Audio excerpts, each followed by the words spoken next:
RRB NTPC group D పరీక్షలకు prepare అయ్యే వారి కోసం గతంలో ఏఎల్పి టెక్నీషియన్ అదేవిధంగా గ్రూప్ డికి సంబంధించినటువంటి ప్రశ్న పత్రాల్లో ఉన్నటువంటి ఫిజిక్స్ కెమిస్ట్రీ ప్రాబ్లమ్స్ అదేవిధంగా క్వశ్చన్స్ ని ఎక్స్ప్లెయిన్ చేయాలనుకుంటున్నాను.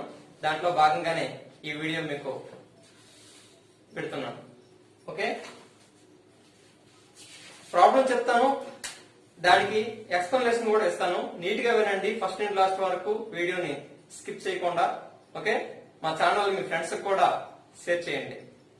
Okay, right.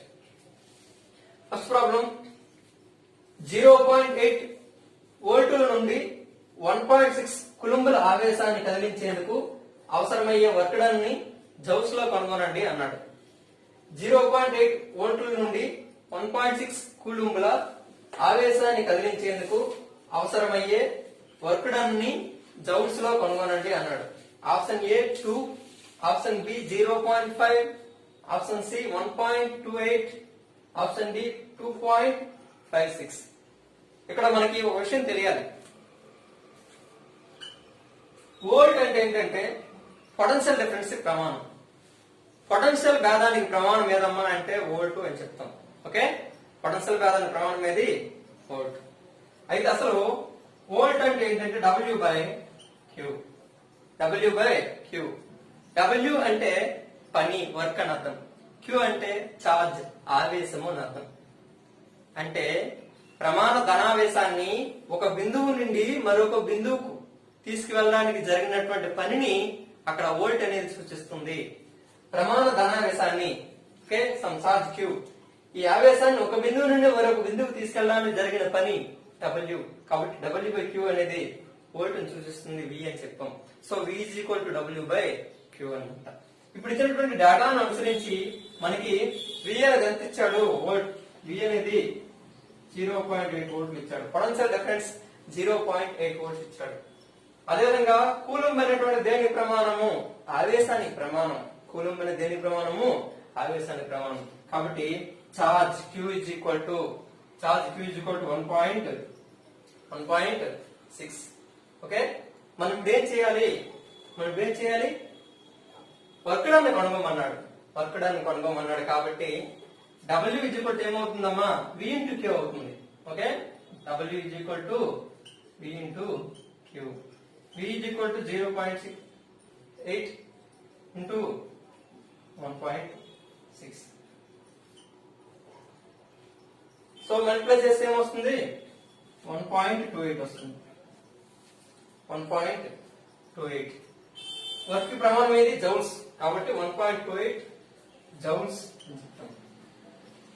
ఇది. Okay, V is equal to W by Q అనేటువంటి ఫార్ములా మనకి తెలిస్తే ఈ ప్రాబ్లం చేయడం సింపుల్. సెకండ్ ప్రాబ్లం, ఒక 90 న్యూటన్ల అసమతుల్య బలం ఒక వస్తువుపై పనిచేసే దానిలో 15 మీటర్ పర్ సెకండ్ స్క్వేర్ త్వరణాన్ని కలిగించింది. ఆ వస్తువు యొక్క ద్రవ్యరాశి ఎంత అని అడిగాడు. ఒక 90 న్యూటన్ల అసమతుల్య బలం ఒక వస్తువుపై పనిచేసే దానిలో 15 మీటర్ పర్ సెకండ్ స్క్వేర్ త్వరణాన్ని కలిగించింది. ఆ వస్తువు యొక్క ద్రవ్యరాశి ఎంత అని అడిగాడు.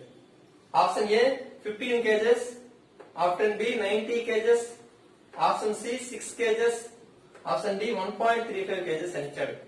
ఇచ్చిన డేటా ఏంటంటే ఒకసారి చూద్దాం. 90 న్యూటన్ల అసమతుల్య బలం అన్నాడు. అంటే ఫోర్స్ అనేటువంటిది 90 న్యూటన్స్ ఇచ్చాడు.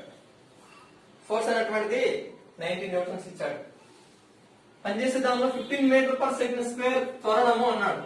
అంటే యాక్సలరేషన్ త్వరణం అనేటువంటిది 15 మీటర్ పర్ సెకండ్ స్క్వేర్ ఇచ్చాడు. త్వరణం ఎంత ఇచ్చాడండి? 15 మీటర్ పర్ సెకండ్ స్క్వేర్ ఇచ్చాడు. అయినా ఏం కనుగొమన్నాడు? ద్రవ్యరాశి మాస్ ఎంత అని కనుగొమన్నాడు. F ఇచ్చాడు, A ఇచ్చాడు, M కనుగొమన్నాడు. ఈ మూడింటి మధ్య రిలేషన్ ఏంటి మనకు అసలు? F కి, A కి, M కి మధ్య relation. Okay, F is equal to MA అనేటువంటి రిలేషన్ మనకు తెలుసు. Force is equal to mass into acceleration. ఇట్లాంటి ప్రాబ్లమ్స్ ఇచ్చేటప్పుడు ముందుగా మనకి వాటికి సంబంధించినటువంటి ప్రమాణాలు మనకు తెలియాలి. సిజిఎస్ తెలియాలి, ఎస్ఐ కూడా తెలియాలి. సపోజ్ ఫోర్స్ కి మనము సిజిఎస్ ప్రమాణం కావాలనుకోండి, అప్పుడు మాస్ కి యాక్సలరేషన్ కూడా సిజిఎస్ ప్రమాణం తెలియాలి. మాస్ కి సిజిఎస్ ప్రమాణం గ్రామ్, యాక్సలరేషన్ కి centimetre per second square. Gram centimetre per second square మనం ఏమంటాము? డైన్ అంటాం. Dyne dyne dyne. అదేవిధంగా ఎస్ఐ ప్రమాణం చూద్దాం. మాస్ కి ఎస్ఐ ప్రమాణం కిలోగ్రామ్, యాక్సలరేషన్ కి ఎస్ఐ ప్రమాణం metre per second square. Metre per second square. KG metre per second square మనం ఏమంటామంటే న్యూటన్ అంటారు. ఏమంటారు? న్యూటన్. కాబట్టి బలానికి ఎస్ఐ ప్రమాణం ఏమవుతుంది? న్యూటన్ అవుతుంది. న్యూటన్ అవుతుంది. అంటే మనకి బలాన్ని న్యూటన్ లో ఇచ్చాడంటే ద్రవ్యరాశి ఎందులో ఇవ్వాలి? కేజీలో ఇవ్వాలి. త్వరణాన్ని ఎందులో ఇవ్వాలి? Mass per second square. Okay, అదే మీటర్ పర్ సెకండ్ స్క్వేర్ లో ఇవ్వాలి. ఓకేనా?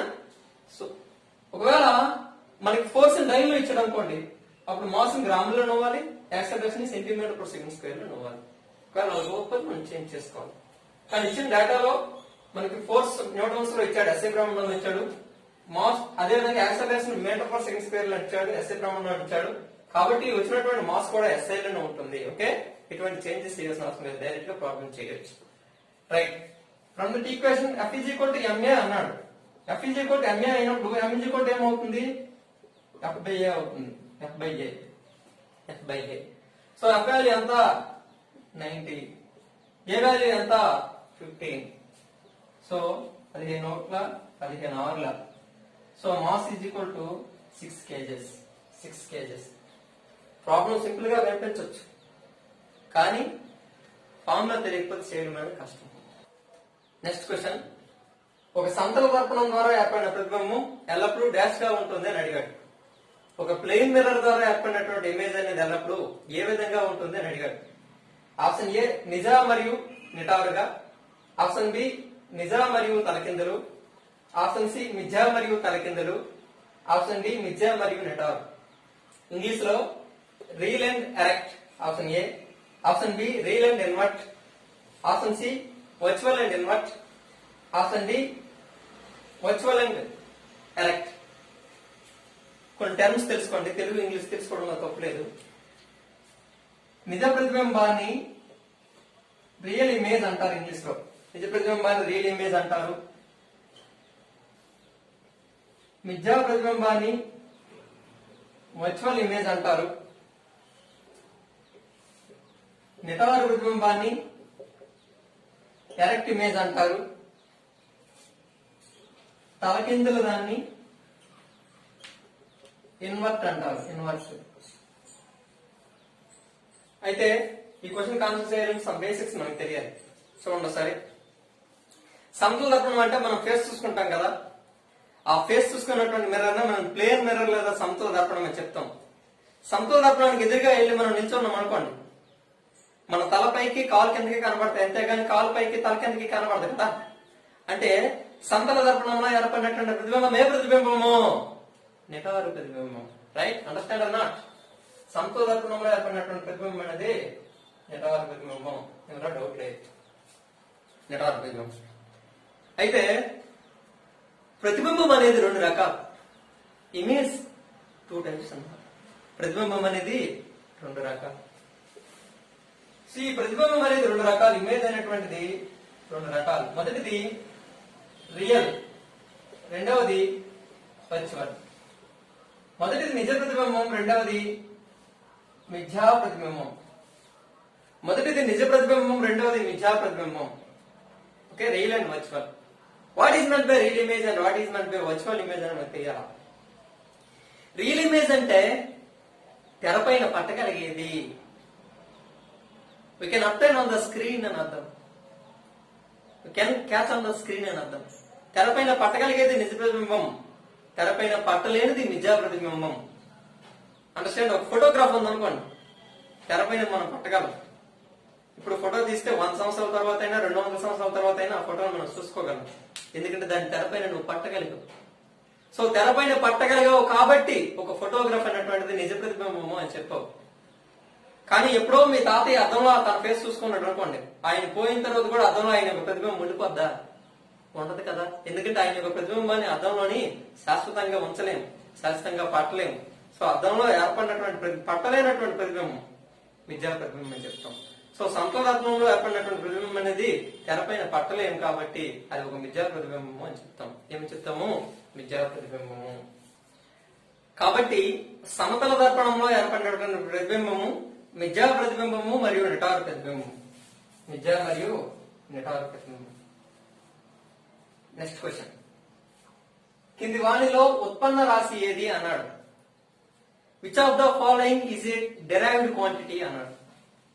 కింది వాటిలో ఉత్పన్న రాశి ఏది, డెరైవ్డ్ క్వాంటిటీ ఏది అని అడిగాడు.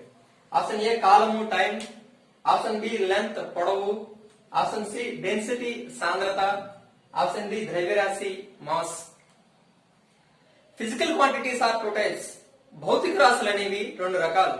మొదటిది ప్రాథమిక రాశులు, రెండవది ఉత్పన్న రాశులు. ప్రాథమిక రాశులు, ఉత్పన్న రాశులు. Okay, fundamental quantities and derived quantities అని రెండు రకాలు. ప్రాథమిక రాశులు అంటే నేరుగా ఉంటాయి. ప్రాథమిక రాశులు. ఫండమెంటల్ క్వాంటిటీస్ ప్రాథమిక రాశులు అనేవి మాస్, అదేవిధంగా లెంత్ పొడవు, కాలము, ఇవి ప్రాథమిక రాశి. Okay, mass, length, time. ఉత్పన్న రాశులు అంటే డెరైవ్డ్ క్వాంటిటీస్. డెరైవ్డ్ క్వాంటిటీస్ ప్రాథమిక రాశులు ఉపయోగించుకొని మనం సాల్వ్ చేయగలిగేవి ఉత్పన్న రాశులు. ఫర్ ఎగ్జాంపుల్ డెన్సిటీ అనేది తీసుకున్నాం అనుకోండి, సాంద్రత. సాంద్రత అంటే ఏంటి? Density is equal to m/v, mass by volume. అంటే ఇక్కడ మాస్ అనేటువంటి ఒక ప్రాథమిక రాశిని మనం పరిగణలో తీసుకున్నామా లేదా? ఆ మాస్ అనేది లేకపోతే డెన్సిటీ అనేది రాదు. అదేవిధంగా volume is equal to LBH, గల్బర్మాన్ ఈజ్ ఈక్వల్ టు పొడవు ఇంటూ వెడల్పు ఇంటూ ఎత్తు. ఇక్కడ పొడవు అనేటువంటి ఒక ప్రాథమిక రాశిని తీసుకున్నామా లేదా? అదేవిధంగా pressure P is equal to F/A, అంటే ఫోర్స్ బై ఏరియా. ప్రమాణ వైశాల్యంలో కొలచేయనటువంటి వలాన్నే పీడనం అని చెప్తాం. సో ఫోర్స్ బై ఏరియా అని తీసుకున్నామా లేదా? ఓకే, ఏరియా అంటే పొడవు ఇంటూ వెడల్పే కదా. సో అక్కడ కూడా ప్రాథమిక రాశిని తీసుకున్నాం. అంటే ప్రాథమిక రాశుల నుండి ప్రతిపాదించేవే ఓకే ఏమవుతాయి? డెరైవ్డ్ క్వాంటిటీస్ అవుతాయి. సో మాస్, లెంత్, టైం ఇవన్నీ కూడా ప్రాథమిక రాశులు. ఓకే, పొడవు అనేటువంటి ప్రాథమిక రాశి, ద్రవ్యరాశి కూడా అదే, అది కూడా ఫండమెంటల్ క్వాంటిటీ. కాలం కూడా ఫండమెంటల్ క్వాంటిటీ. మరి ఆన్సర్ ఏమవుతుంది? సాంద్రత. సో ఉత్పన్న రాశి ఏదవుతుంది అంటే సాంద్రత అవుతుంది అనమాట. నెక్స్ట్ 5వ క్వశ్చన్, ఇవ్వబడిన ఎంపికలో ధ్వని తరంగాలు దేని గుండా వేగంగా ప్రయాణిస్తాయి అన్నాడు. ఇవ్వబడిన ఎంపికలో ఇచ్చినటువంటి ఆప్షన్స్ లో సౌండ్ వేవ్స్ అనేవి దేని గుండా ఎక్కువగా ప్రయాణిస్తాయి అని అడిగాడు, వేగంగా ప్రయాణిస్తాయి అని అడిగాడు. ఆప్షన్ ఏ నీరు ఇచ్చాడు, ఆప్షన్ బి గాలి ఇచ్చాడు, ఆప్షన్ సి ఉక్కు, ఆప్షన్ డి గ్లిజరిన్. మనకు ఒక విషయం చిన్నది ఏంటంటే ధ్వని వేగం అనేది ఘన పదార్థాల్లో ఎక్కువ అమ్మా, ఆ తర్వాత ద్రవ, తర్వాత వాయువు. ఈ విషయం తెలిస్తే మనం ఈజీగా బిట్ చేసేయచ్చు. సో ధ్వని వేగం అనేది సాలిడ్స్ లో ఎక్కువ, ఇందులో మీడియం ద్రవ పదార్థాల్లో ఇందులో బాగా లెస్ అన్నమాట, పై పదార్థాల్లో తక్కువ అని చెప్తాం. కాబట్టి ఇచ్చినటువంటి పదార్థాల్లో ఘన పదార్థాలు ఏమైనా ఉన్నాయా అని చూసుకోవాలి. ఇచ్చిన నీరు అనేది ఒక ద్రవ పదార్థం, ఓకే, గాలి అన్నటువంటిది ఒక వాయువు, ఉక్కు ఘన పదార్థం, గ్లిజరిన్. ఓకే, ఇవన్నీ కాకుండా ఘన పదార్థం ఏమవుతుందంటే ఉక్కు అవుతుంది. కాబట్టి ఉక్కు అనేటువంటిది ఏమవుతుంది? ఘన పదార్థం. కాబట్టి మిగతా ఏం చూడాల్సిన అవసరం లేదు, ఘన పదార్థం ఒకటి కనబడింది అంటే అదే ఆన్సర్. ఓకే, కాబట్టి ఇచ్చినటువంటి ఆన్సర్ ఏమవుతుంది? ఉక్కు అవుతుంది. ఉక్కులో ధ్వని వేగం అనేది ఎక్కువ. నెక్స్ట్ 6వ క్వశ్చన్, తెలుపు రంగు కాంతి విక్షేపణ సమయంలో డాష్ కాంతి కనిష్టంగా వంగుతుంది అన్నాడు. డిస్పర్షన్ ఆఫ్ లైట్ అనేటువంటి ప్రాపర్టీ ఉంటుంది, లైట్ ప్రాపర్టీస్ ఉంటాయి. ఓకే, ఆ డిస్పర్షన్ ఆఫ్ లైట్ లో ఆ సమయంలో ఏ కాంతి కనిష్టంగా వంగుతుంది అని అడిగాడు. ఏ కాంతి కనిష్టంగా వంగుతుంది? ఆప్షన్ ఏ నీలం, ఆప్షన్ బి ఎరుపు, ఆప్షన్ సి ఆకుపచ్చ, ఆప్షన్ డి ఊదా లేదా వైలెట్ అని చెప్తాం. ముందు కాంతి విక్షేపణము, డిస్పర్షన్ ఆఫ్ లైట్ అంటే ఏంటంటే ఒకసారి తెలుసుకోండి. దాని తర్వాత ఈ బిట్ అనేది మీరే ఈజీగా చేయగలుగుతారు. ఓకే, ఇది ప్రిజం అమ్మ, అంటే గాజుతో చేసినటువంటి ఒక పట్టకం. ఓకే, ఒక గ్లాస్ తో చేసినటువంటి ఒక పట్టకం. ఈ పట్టకం గుండా తెలుపు రంగు కాంతికరణ పుంజాన్ని, అంటే బీమ్ ఆఫ్ లైట్ రేస్ అంటాం, beam off white colour light ray ఈ తెలుపు రంగు కాంతి కిరణ పుంజాన్ని పంపించామనుకోండి, పుంజం అని ఎందుకన్నానంటే బీమ్ అని అర్థం. This is a single light ray, ఇది ఒక కాంతి కిరణం. అలా కాకుండా రెండేసి కాంతి కిరణాలు కలిసాం అనుకోండి, రెండు లేదా అంతకంటే కలిసి దాన్ని పుంజము అని చెప్తాం. ఈ విధంగా తెలుపు రంగు కాంతి కిరణ పుంజాన్ని ఒక పట్టకం గుండా, గాజుతో చేసిన పట్టకం గుండా పంపించినప్పుడు అది 7 రంగులు విడిపోవడం అనేది జరుగుతుంది అన్నమాట. మొదటిది వి వైలెట్, ఊదా. ఓకే, అదేవిధంగా ఇండిగో, వైలెట్ తర్వాత ఏమవుతుంది ఇండిగో, తర్వాత blue, green, yellow, orange, red. ఈ విధంగా 7 రంగులు విడిపోద్ది. విబ్జిఆర్ అనేటువంటి 7 రంగులు విడిపోద్ది. దీన్నే మనం ఏమంటాము, డిస్పెర్షన్ ఆఫ్ లైట్ లేదా కాంతి విక్షేపణము లేదా కాంతి విశ్లేషణము అంటాం. అంటే white colour light ray split into 7 colors. This phenomenon is known as dispersion of light. Okay, this phenomenon was discovered by Newton. ఈ ధర్మాన్ని ప్రతిపాదించింది ఎవరంటే న్యూటన్ అమ్మ. కాంతి విక్షేపణం అనేటువంటి ధర్మాన్ని ప్రతిపాదించింది ఎవరని గ్రూప్ డి లో చాలా సార్లు అడిగాడు. కాబట్టి కాంతి విక్షేపణం అనేటువంటి ధర్మాన్ని ప్రతిపాదించింది ఐజాక్ న్యూటన్. Isaac Newton. మనకి ఇప్పుడు అడిగినటువంటి బిట్ ఒకసారి చూద్దాం.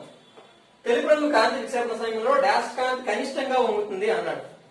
ఏ కాంతి కనిష్టంగా వంగుతుంది? చూడండి, ఈ ప్రజల నుండి బయటికి రాగానే ఇది బాగా వంగింది వైలెట్ అనేది, కానీ రెడ్ మాత్రం ఏమవుతుంది, స్ట్రైట్ గా ప్రయాణించింది. కాబట్టి అంటే ఇది కొంచెం ఎక్కువగా వంగుతుంది వైలెట్ అనేది. వైలెట్ కానీ ఇందుకు కొంచెం తక్కువ వంగుతుంది. దానికన్నా బ్లూ అనేది తక్కువగా వంగుతుంది. దానికన్నా గ్రీన్ అనేది తక్కువగా వంగుతుంది. దానికన్నా ఎల్లో అనేది ఇంకా తక్కువగా వంగుతుంది. ఫైనల్ అలాగలా వెళ్ళేసరికి రెడ్ అనేది స్ట్రైట్ గా పోతుంది అనమాట. కాబట్టి ఎరుపు రంగు కాంతి అనేది చాలా దూరం నుండి మనకి స్పష్టంగా కనబడుతుంది, డైవర్ట్ అవ్వదు. ఒక గ్రీన్ కలర్ అమ్మాయి, అదే గ్రీన్ కలర్ డ్రెస్ వేసుకున్న అమ్మాయి, రెడ్ కలర్ డ్రెస్ వేసుకున్న అమ్మాయి ఇద్దరు వస్తున్నారు అనుకో దూరం నుండి, మనకి రెడ్ కలర్ అమ్మాయి అనేది క్లారిటీగా క్లియర్ గా కనబడుతుంది. ఓకేనా? అందరికీ కనబడుతుంది, నాకనే కాదు. ఎందుకంటే రెడ్ కలర్ అనేది దూరం నుండే వంగకుండా ఎక్కువ దూరం కూడా ప్రయాణిస్తుంది, మిగతావన్నీ కూడా డీవియేట్ అయిపోతాయి అనమాట. ఓకే, కాబట్టి red is the most effective colour. అర్థమవుతుందా? నుదుటికి బొట్టు పెట్టుకున్నా సరే చాలా మంది కనబడదు, దూరంగా ఉన్నా సరే. క్లియర్? రైట్. ఆ విధంగా రెడ్ కలర్ అనేది తక్కువగా ఉంటుంది కాబట్టి ప్రమాద సూచికల్లో కూడా రెడ్ ను ఉపయోగించడం జరుగుతుంది. చాలా దూరం నుండి ఆ వెహికల్ అనేది మనకు కనబడుతుంది కాబట్టి డేంజర్ సిగ్నల్స్ లో కూడా రెడ్ ను ఉపయోగించడం జరుగుతుంది. కాబట్టి ఆన్సర్ అనేది ఏమవుతుందమ్మా, ఎరుపు అనేది అవుతుంది. తెలుపు. ఓకే, తెలుపు రంగు కాంతి విక్షేపణ సమయంలో ఏ కాంతి కనిష్టంగా ఉంటుందంటే ఎరుపు రంగు అనేది కనిష్టంగా ఉంటుంది అనేది ఆన్సర్. ఎక్కువగా ఉండేది అన్నాడు అనుకోండి, వైలెట్ అనే ఆప్షన్ మనం ఇచ్చుకోవాలి. Next 7th question. 0.40 యాంపియర్ల ఒక విద్యుత్ ప్రవాహం ఒక తీగ ద్వారా 16 నిమిషాల పాటు ప్రవహించింది.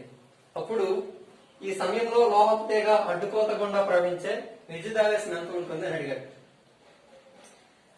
ఇక్కడ 0.40 యాంపియర్ల అన్నాడు అంటే I is equal to 0.40. ఐని current అంటాం. కరెంట్ ప్రమాణం ఏది? ఆంపియర్. సో ప్రవాహ విద్యుత్తు లేదా విద్యుత్ ప్రవాహాల ప్రమాణం ఆంపియర్. ఈ ప్రవాహ విద్యుత్తును మనం అయితే సూచిస్తాం కాబట్టి I is equal to 0.40 amperes. అదేవిధంగా కాలం ఎంత ఇచ్చాడు? 16 నిమిషాలు ఇచ్చాడు. So T is equal to 16 minutes. అయినా ఏమడిగాడు? విద్యుదావేశం ఎంత అని అడిగాడు. So Q is equal to ఎంత అని అడిగాడు. మనకు తెలుసు I is equal to current I is equal to Q by T. Q కి ప్రమాణము కూలుంబ్, కాలానికి ప్రమాణము సెకండ్. Q కి ప్రమాణం కూలుంబ్, కాలానికి ప్రమాణము సెకండ్. కూలుంబ్ పర్ సెకండ్ మనం ఏమంటాము? ఆంపియర్ అంటాం. అంటే ఐని ఆంపియర్ లో ఇచ్చినప్పుడు Q అనేది కూలుంబ్ లో ఉండాలి, కాలం సెకండ్ లో ఉండాలి. But from the given data I is equal to 0.40 amperes, T is equal to 16 minutes అన్నాడు. యాక్చువల్లీ కాలం ఎంత ఉండాలి? సెకండ్ లో ఉండాలి. ఆవేశం కూలంలో రావాలి మనకి ఆన్సర్. ఓకే, ఐ మాత్రం ఆంపియర్ లో ఇచ్చాడు, నో ప్రాబ్లం. కాబట్టి కాలాన్ని మినిట్ లో ఉన్నదాన్ని సెకండ్ లో మార్చాలి. 16 నిమిషాలు సెకండ్ లో మార్చితే ఏమవుతుంది? 960 సెకండ్స్ అవుతాయి. ఓకే, ఇప్పుడు మనకి Q కావాలన్నాడు. ఏమడిగాడు? విద్యుత్ ఆవేశం Q కావాలన్నాడు. కాబట్టి Q కావాలంటే ఏం చేయాలి? ఎక్కడికి వెళ్తే మల్టిప్లై చేస్తుంది. So Q is equal to I into T.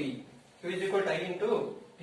So I value 0.40 into 960 is equal to ఏమవుతుంది? 384. Q Q కి ప్రమాణం కూలుమ్స్ కాబట్టి 384 కూలుమ్స్ అవుతుంది. 8th క్వశ్చన్, ప్రతి స్క్వేర్ మీటర్ కు వెబర్ ఏమంటారు అన్నాడు. ప్రతి స్క్వేర్ మీటర్ కు వెబర్ ఏమంటారు అని అడిగాడు. అంటే వెబర్ పర్ మీటర్ స్క్వేర్ ఏమంటారు అని అడిగాడు అనమాట. వెబర్ పర్ మీటర్ స్క్వేర్ ఏమంటారు అని అడిగాడు. చూడండి అమ్మా,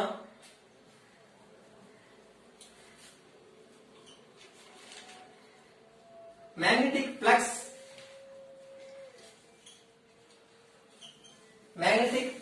అంటే అయస్కాంత అవివాహము అంటారు. ఈ అయస్కాంత అవివాహానికి ప్రమాణము వెబర్ అమ్మ. అయస్కాంత అవివాహానికి ప్రమాణం ఏది? వెబర్. మ్యాగ్నెటిక్ ఫ్లక్స్ డెన్సిటీ అంటే అయస్కాంత అవివాహ సాంద్రత. అయస్కాంత అవివాహ సాంద్రత అంటే ఏంటంటే మ్యాగ్నెటిక్ ఫ్లక్స్ బై ఏరియా.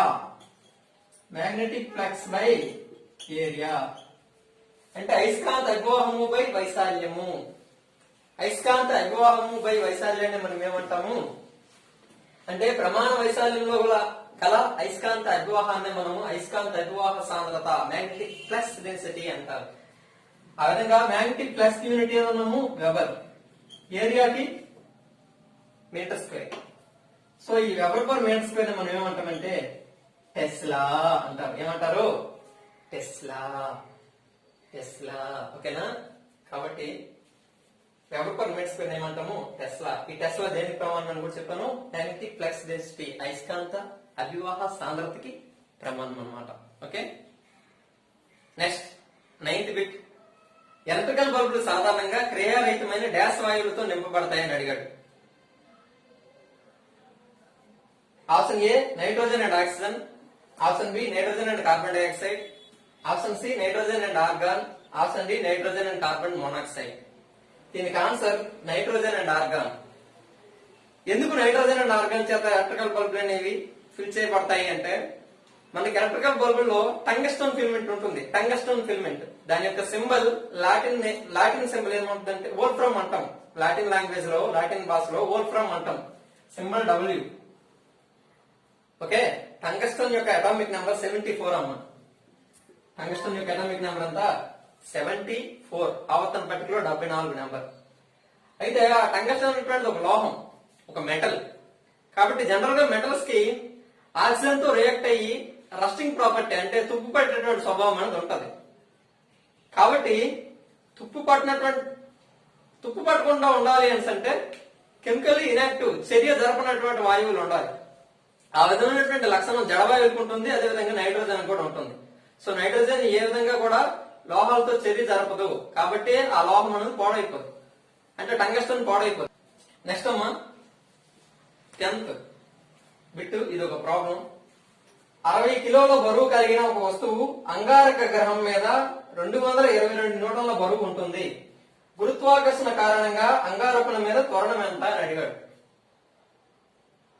మనకు తెలుసు భూమి మీద గురుత్వ త్వరణం విలువ acceleration due to gravity on the earth surface 9.8 metre per second square అని మనకు తెలుసు. భూమి మీద గురుత్వ త్వరణం విలువ ఎంతమా? 9.8 మీటర్ పర్ సెకండ్ స్క్వేర్ అనేటువంటి విషయం మనకు తెలిసిందే. కానీ ఇక్కడ అడిగింది దేని మీద అడిగాడు? అంగారక గ్రహం మీద అన్నాడు. కాబట్టి లెక్క చేయాలి మనం. Okay, right.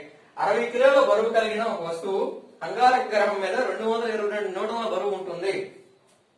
గురుత్వాకర్షణ కారణంగా అంగారకుల మీద త్వరణం ఎంత అని అడిగాడు. చూడండి, బరువు అన్నా, భారం అన్నా, వెయిట్ అన్నా ఒకటే. బరువు అన్నా, భారం అన్నా, వెయిట్ అన్నా ఒకటే. కాబట్టి తెలుసుకోవాలి విషయం. W = mg. వెయిట్ కి SI యూనిట్ న్యూటన్ అవుతుంది అమ్మా. వెయిట్ కి SI యూనిట్ ఏమవుతుంది? న్యూటన్. So W = mg. మనకి ఇచ్చిన డేటాను అనుసరించి మాస్ అనేది 60 కేజీలు ఇచ్చాడండి. మాస్ అనేది 60 కేజీలు ఇచ్చాడు. బరువు అనేది, వెయిట్ అనేది ఎంత ఇచ్చాడు? 222 న్యూటన్లు ఇచ్చాడు. వెయిట్ అనేది 222 న్యూటన్లు ఇచ్చాడు. ఏం కనుగొమన్నాడు? G కనుగొమన్నాడు. ఓకే, G కనుగొమన్నాడు. ఓకే, చూడండి, వెయిట్ అనేది SI యూనిట్ ఏమవుతుందంటే వెయిట్ కి న్యూటన్స్, మాస్ కి SI unit kilograms, acceleration due to gravity.